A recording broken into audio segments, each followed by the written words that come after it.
This is the Polestar 4, this is the Polestar 3, but what's the difference?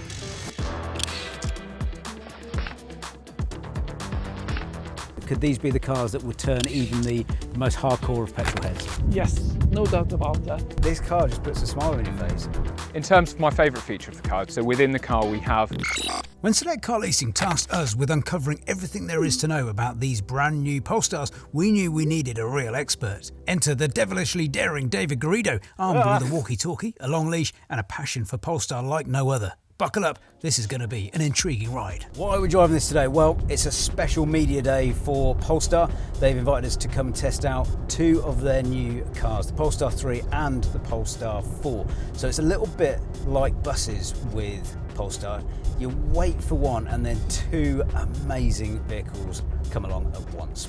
And today we're going to go through what we like about them, what we don't like about them, and if one of these could be the next car for you. So Polestar have been on this journey, right? And they are now reaching a crucial point where they launch essentially two cars at the same time.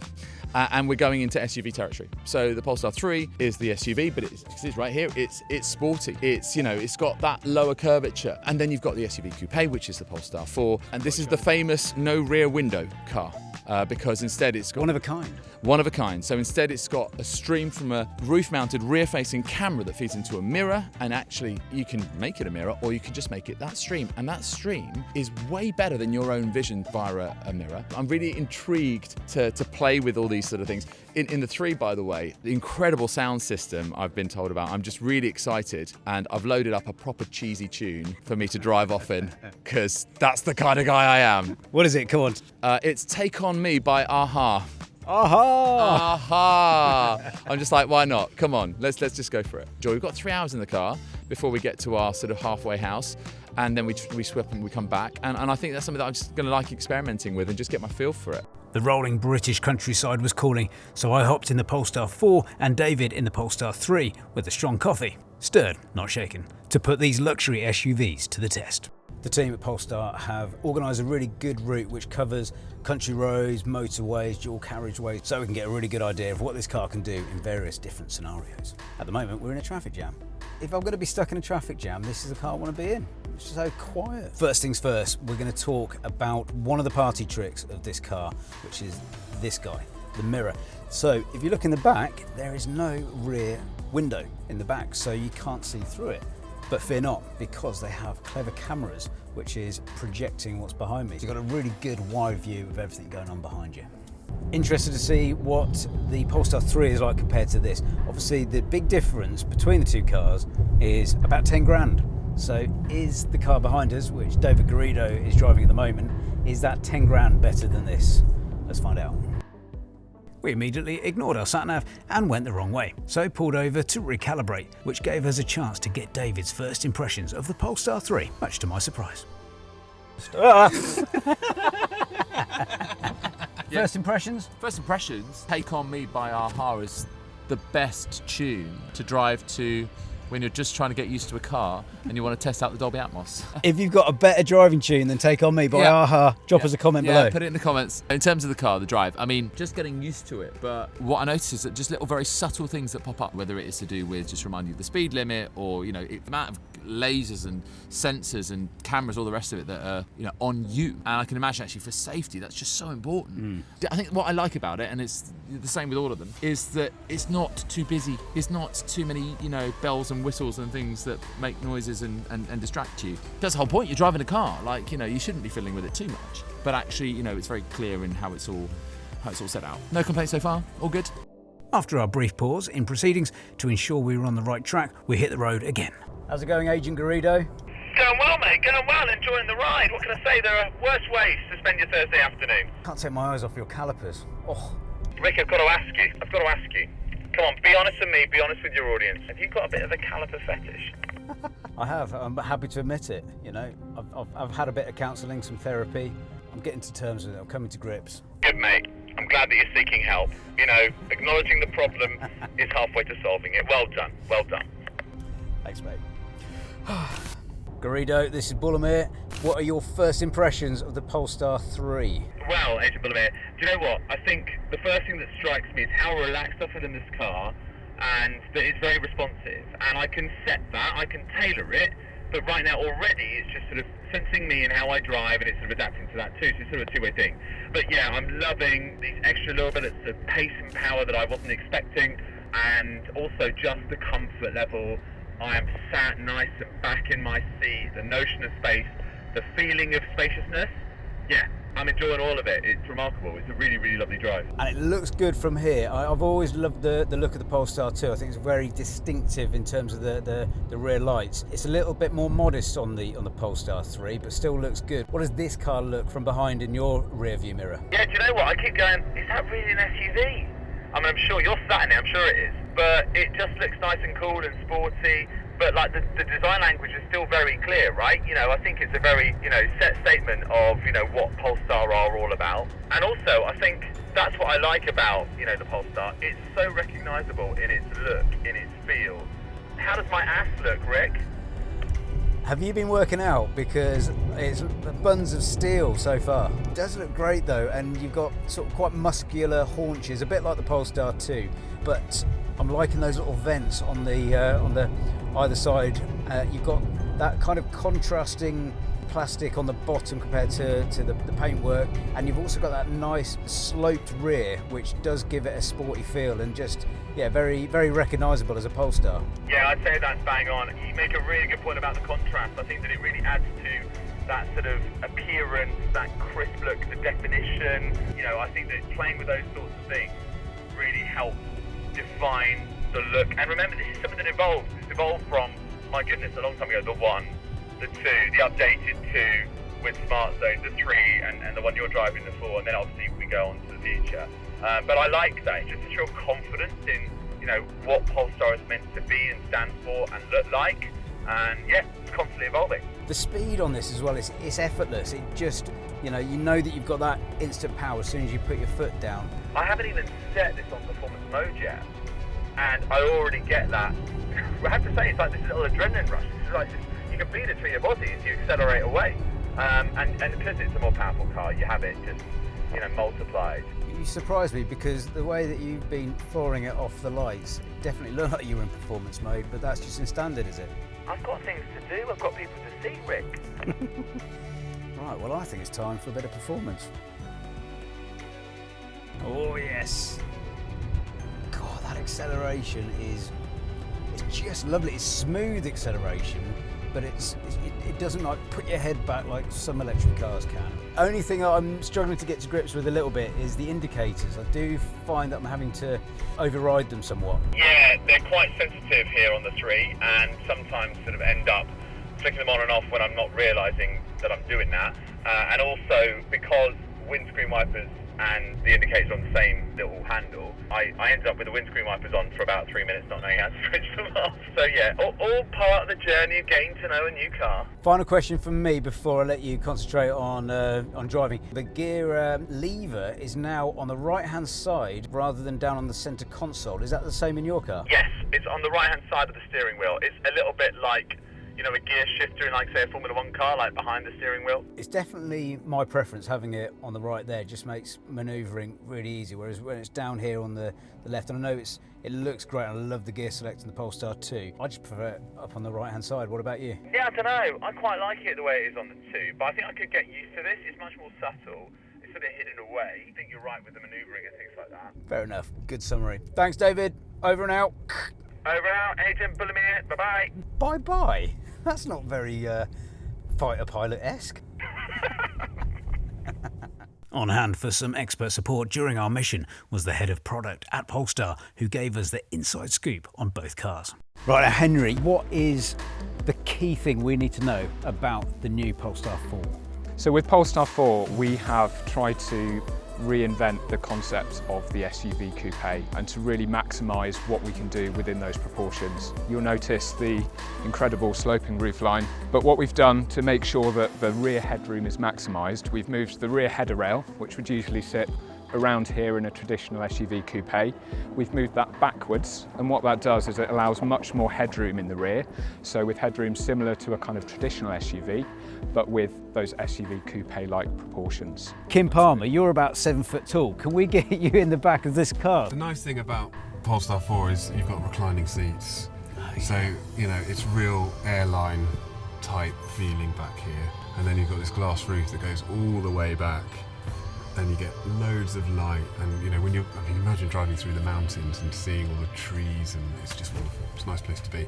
But also I've got controls here to control the heating and ventilation back here, and then even the music if you so wish. So if you want to hand over control to the kids, you know, you can do that from here as well. Very dangerous. Kim, thanks very much. We'll wake you up when it's time to go, shall we? In terms of my favourite feature of the car is actually, you know, with Polestar 4 we like to have a bit of fun. So within the car we have a full ambient lighting system which lights all of the interior panels and also the rear of the passengers, which gives it a really light and ambient feeling. But with Polestar we like to do these things a bit differently. So all of the different colour themes are based on the planets in the solar system. So you can swipe through all of the different colours of the planets which are aligned to the interior lighting. And within that we've got some really fun facts and figures about planets so that you can educate your kids while having, you know, an enjoyable ambience within the car.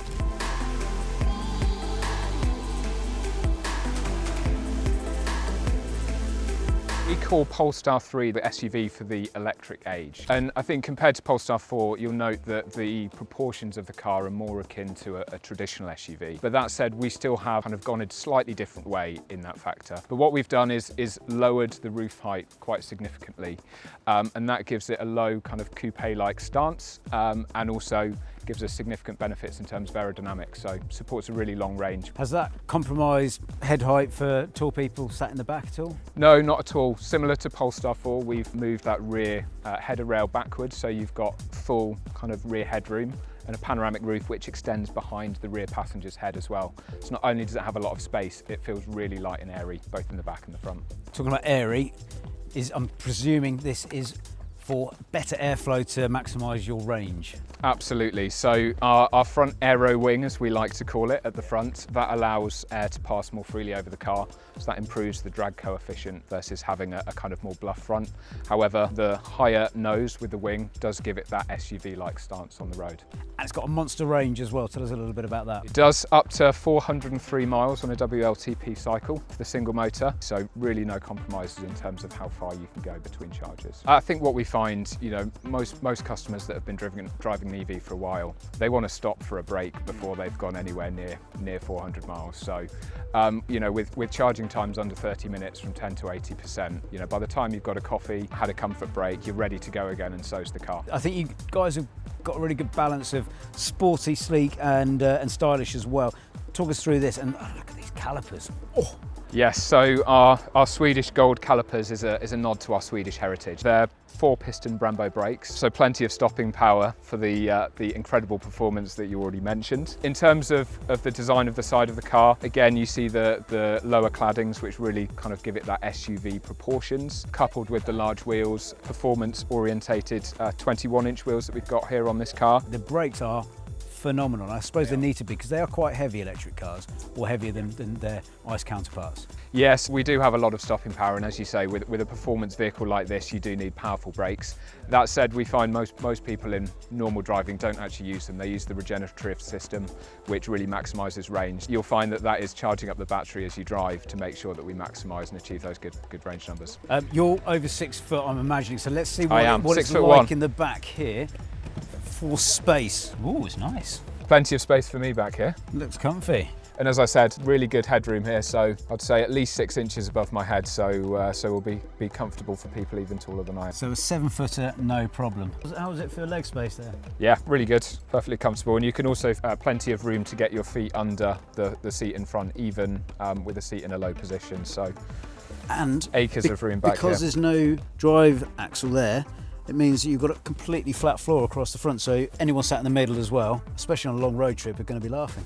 Absolutely, and there's plenty of shoulder room as well, so more than enough room for 3 adults, shoulder to shoulder in the rear as well. Right, Henry, thanks very much. No worries. See you later. So if you want to get your hands on one of these incredible cars, then head over to Select Car Leasing's new website and check out their latest, greatest lease deals. Remember to unsubscribe if you don't love this video, and don't comment your favourite thing about the Polestar 3 in the comments. David, how has been your first drive with the Polestar 3? Yeah, glorious, like really straightforward, really easy. You know, when you're driving a new car for the first time, even if you're used to a Polestar, there's still little things in terms of how the setup is, the layout, the configuration of things, before you then get into the proper detail of, you know, suspension and steering feel. But felt that was all quite native. I just felt really calm, I felt really, really relaxed. And then I started, once I got used to it, going, oh, okay, let's just switch from range to performance in the power delivery. Let's just switch to a slightly firmer steering feel. You say you were chill, but I couldn't keep up with you. You were off. Oh look, I just wanted to just test off, just you know, off straight out of the box, just you know that feeling, because it's a more powerful car than the one that I'm used to, which is the updated model year 24 Polestar 2. So I wanted to really feel that, because as much as you love it when you feel like really calm, really centered, really present in the driving, the alerts you get, you know, from the heads-up sort of monitor, actually are not distracting, they're not alarming, they're just little reminders, they're little alerts. And they just set you right again. And I could sort of tell that I was just playing with the touchscreen a little bit more. It's like, look ahead please, look ahead. That's all fine, I was totally cool with that. But then you want to feel what this car really offers, you know? And it felt like that kind of thing where you can just say, what kind of mood am I in today? What car do I want to drive today? And it can go, all right, yeah, I can provide that for you. Well, we're going to swap over. We're going to have a bit of lunch, swap over. You're going to go in this, the Polestar 4, which, by the way, very nimble, very quick, quite a lot cheaper than this one as well. So I'd like to get your opinion as well. Is it 10 grand less than that? What would be your favourite? So when we get back to base. I'll see. Put a good tune on in this one. Okay. Make sure you choose wisely. Rascal Flatts, Life is a Highway. If you've got a better song for driving in any car, let us know in the comments below. So we've got David Garrido behind us. He's in the Polestar 4. We're in the Polestar 3. David, how is your experience going thus far? Well, I'm enjoying it. I like this car. It's quite nifty, it's quite fun. But the thing is, I'm staring at the back of your car, seeing how quickly you're moving. And you disappeared on me just a couple of minutes ago, and I struggle to keep up. I think you're having too much fun up there. But I think I can just sense that little bit of a differential between the two. But no, it's great. I like the other one, it took me a while to kind of get used to how it's laid out, different screen, what I'm looking for where. I can see why you might be attracted to one and why you might fall in love with the other. On the steering wheel, there's obviously a lot more commands on the one that you're driving. This is a bit more minimalist, and to the naked eye and to the first user, it's not as intuitive. Would you agree on that? No, I would not agree on that. I think actually I felt with your car that you're driving right now on the 3, I felt like I knew pretty much instinctively, yes, this does this, I know where I'm headed. With this one, I had to just kind of recalibrate my brain a little bit for 5 minutes. Fair enough. And head-up display as well. You've also got the monitor in front of you, which nicely displays your navigation and all the important things. So it's a good way of keeping your eyes on the road. Yeah, I think that I actually use that screen more. It's the same in my Polestar 2. I generally use the one in front of me more than the one to the side. So really useful, it's smartly done, it's not too in your face, but it gives you everything you need to know. Okay, let's talk about the performance and the handling of that car that you're in. It seems a bit nimbler, it's a little bit smaller than this one, a little bit lighter. What's been your take? Yeah, look, I think that nimbleness is definitely a feature. I think, you know, it's just how it comes. I feel like that's just, you know, the proportions, the shape, the chassis, all of the thing that makes the car the way it is and the way it drives. But I think also, when I look at your car and essentially how you move away, you know, just that sheer power that you have there. So those are, you know, quite distinct. But no, I'm happy with how it handles. I think it's a lovely drive. I feel like they're just in a pretty good mood. The sun's out and we're here in our Polestars, and yeah, it's all absolutely fine. But I do sense, you know, you've got more options in your car to really unlock the performance of it. That's true. So this has obviously got the torque vectoring as well, which means that it adjusts by the sort of millisecond to give you more steering performance, and the wheels will. Yes, it's kind of like a smart car in that it anticipates where the power and where the steering needs to go in any one wheel, and I just find that absolutely brilliant. Yeah, do you know what? I sensed that too when I was in the 3.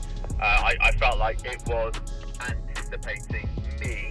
It was almost like it was so smart, it was reading me and the torque vectoring was just, you know, levels really. Yeah, don't get that in this car, but, you know, I don't think it's like sorely lacking as a result. I just think, you know, you're in a proper premium product, and yeah, it's going to be more expensive. You know, it's a bigger car, it's a bigger SUV, it's still got a sporty feel, but it's got all these extra levels, as I say, that I think warrant that price, that price difference. Performance is something the engineers have worked hard on, according to Joachim, our super Swedish chief of chassis development. We have lease brakes, we have active dampers, we have Brembo brakes to create that performance, which is, I would say, we are on a new level compared to the petrol cars. When you take this car out on the track, it's incredibly fast, but at the same way easy to drive. You don't need to wait for a turbo to kick in or something. You have instant torque from direct, and that makes the car easy to drive. I'm so happy because the work the team have done is to try to create Polestar as a driver cars. And when I hear your feedback here today, yes, we have made it. So that's, I'm happy to hear that, because we are working very, very hard around the whole world to create this performance DNA. I would say if you have 60 grand, I'd get the car that you're in. If you have 70 grand, I'd get this car. What do you think? I actually think if I had 60 grand, I'd go and save another 10 grand, then buy the 3. Interesting. I'd be happy. I'd be more than happy in the car that you're in. In a nutshell, I don't think I would splurge the extra 10 grand to get this, having driven the Polestar 4 and seeing what that could do. But also, I just prefer the looks of that as well. I know, cameraman Lewis prefers the look of this one, but what's your thoughts on the looks of the exterior? I know the looks aren't all important, but what do you think? I think the Polestar's looks have been improving year on year with every car that they release. Like aging like a fine wine almost. It's weird to say that about a startup, but they are, because they're just getting more and more confident with their design language and, you know, what they're doing with the rear end and, you know, reducing the height of the car and all those sorts of things. And I think that, yeah, it is beautifully expressed in the 4. I've always just had an absolute huge crush on the 3, and therefore, you know, yeah, I think that for me is the one that will always, you know, win. Plus, going to be honest here, have you actually tried playing a tune in there yet? Not yet. As you know, we did do the voice command, and I said, "Okay, Google, play Absolute Radio." Playing Absolute Radio on radio. Guess what? Because we're doing this on walkie-talkies, guess what you prompted in my car right now? Absolute Radio. Fantastic. All right, we are in sync, Garrido. Yeah, I know what you're saying about, you know, the look, and, you know, then you compare the price, and, you know, it's trade-offs, that's what it is. But there are options, and it's good because, you know, not everyone feels the same way about these cars. Like, you know, you, me, Lewis, we're all slightly different. I think the Baron Wilkins is a real proper asset. I haven't tested out a tune in this car yet, you know, a club banger or anything like that. But, yeah, I've already had my expectations suitably managed that the 3 is the one that produces the sort of spectacular audio experience. Yeah, so overall, if you had to give this a mark out of 10, what would the Polestar 4 get for you, David? I'm going to give it a solid 8.5. I think it's right up there. I mean, I don't know why it's not higher. I just think, you know, it's just what you prefer, what you respond to, how you drive, you know, the layout of things, the configuration of things that you can affect. So, yeah, no, I'm happy. 8.5 for me for Polestar 4. Solid. Okay, I'm going to go a 9 on this, putting it out there, and I'm also going to give the 4 a 9. You know, I can't pick between them. Just testing the lane keep assist. I'm not just driving like a Wally deliberately. Well, I am actually, sorry. Yeah.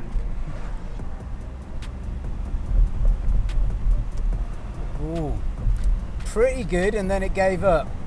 Well, I guess it sort of has to, doesn't it? I think, you know, it's got to believe that you are actually in control of the car. It's got to be firm enough to give you the nudge back in, but then if you want to be independent of it, it's got to be able to, you know, you've got to be able to manually override that, I guess. Yeah, very true. Let's dive into how these two Polestar models stack up in terms of performance and experience on the road. Starting with the Polestar 3, it's got power to spare with a hefty 489 horsepower and its 111 kilowatt hour battery delivers an impressive WLTP range of around 438 miles. Oh! With a 0 to 60 miles per hour time of just 4.6 seconds and a top speed of 130 miles per hour, it's as comfortable as it is capable on the road. Plus, with DC fast charging, you can juice up from 10 to 80% in just 30 minutes. Spacious and smooth, it's built for luxury and stability, especially on those long family journeys. On the other hand, the Polestar 4 is all about agility, with a 100 kilowatt hour battery offering a range of around 385 miles and a quicker 0 to 60 time at 3.7 seconds, and a top speed of 124 miles per hour. It's perfect for city driving with a bit more zip. Its compact design and a lighter frame make it ideal for those who want both practicality and excitement.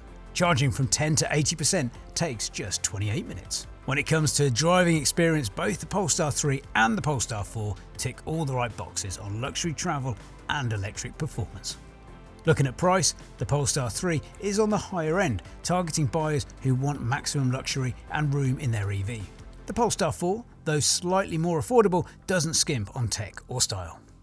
So who are these EVs for? I could see James Bond using this for his weekend cruiser, ideal for long distance escapes, or for someone wanting to make a sustainable statement on the school run with something nimble yet classy. The Polestar 4 has your back. Honestly, I'd take either of these at the drop of a hat. So hats off to Polestar for pushing the envelope in luxury and performance for EVs. David, not a bad day. Oh, what a day. What a day. Although I find myself questioning my own judgments and decisions literally every 2 minutes about which of these two I prefer. I think I landed on my decision, which is the 3. Marginal though, like split decision, but I think this one takes it. Having driven the 3 on the way back from Wales, the performance is unreal. Yeah, that's the thing, right? I think that you do really sense you've got this powerful beast, underneath you, and you can really unlock the performance in it. And look, this is fun. This is great, and it's got some really lovely touches. And we haven't talked hugely about sustainability, but it's got some, really, really good stuff going on in this car that can serve as a benchmark for other Polestars going forward, to do with how they use the aluminium, what they do with it, how they process it. It's the lowest carbon footprint car that Polestar makes. So I really like that. That brings me closer to this car. But you're right, the performance, you just can't beat that. Boot space as well, that's very important for a family man and anyone with pets or things like that. I think they both tick the boxes though. Yeah, I had a little look around the back, and look, I did a family trip to the Olympics in the summer with 2 kids in the back and my wife in the passenger seat, and did it with plenty of luggage in my Polestar 2, and it was fine. I didn't feel too squeezed by that. We did make an effort to travel as light as we could. Obviously then you've just got more options here, and yeah, pets and stuff, absolutely fine. So yeah, that is a consideration, but they both serve that well, I think. And both boots also have that sort of smuggling compartment as well, which means you probably got room for your mother-in-law in the boot. Oh, look, there's a joke there somewhere, but I'm not going to be the one who makes it. Don't go there. Good call. But yeah, okay, final, if you're going to drive one of these off the lot today, which is it going to be? Yeah, look, I have to say, I was tempted and intrigued by the 4 because I wasn't sure what the read was, and there were a few things about it. I'm like, oh, I think I need to get used to that, but final call has to be the 3. It's been my crush and my love affair for such a long time, and I'm going to stay true to it for today. Okay, I don't blame you, but equally, I'd be very happy with that. So, right, we'll grab the keys. I don't think Polestar, I think they've gone for coffee, so we'll just leg it. Yeah, let's just... They won't even hear us leaving. Let's go.